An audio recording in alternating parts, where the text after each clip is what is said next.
In the beginning, God creates the heavens and the earth in 6 days.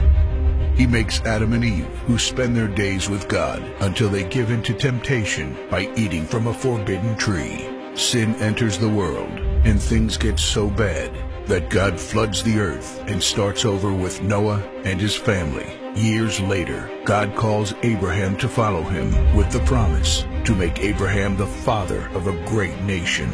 Abraham obeys, and God gives him a son, Isaac.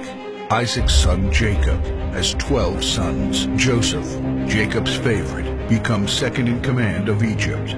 God uses him to save his entire family and Egypt from starvation. Hundreds of years later, the Israelites are slaves in Egypt. Moses is called to lead the Israelites out of slavery. Joshua takes over after Moses and leads the people into the promised land. After Joshua, God raises up judges, temporary military leaders like Deborah, Gideon, and Samson, who protect and fight for God's people.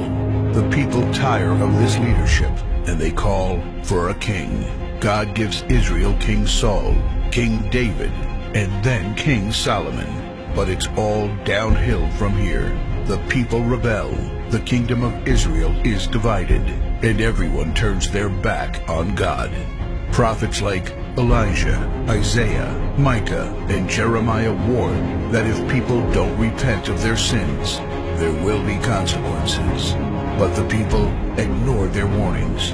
The divided kingdoms are conquered, and God's people face captivity in foreign lands. People like Daniel show great courage and stand up for God when no one else does. Some of the exiled people return to the promised land, but for 400 years, God is silent. No prophets, no miracles, and no angel visitations. But then, the silence is broken when Jesus is born. He lives a perfect life, teaches truth, and performs miracles, proving He is God.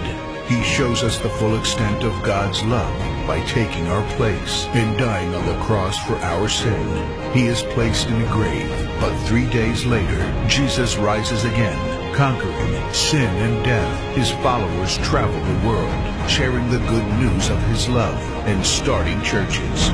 We now are part of this story, and we have the chance to change the world and share His love, because one day He will crack open the sky and He will return.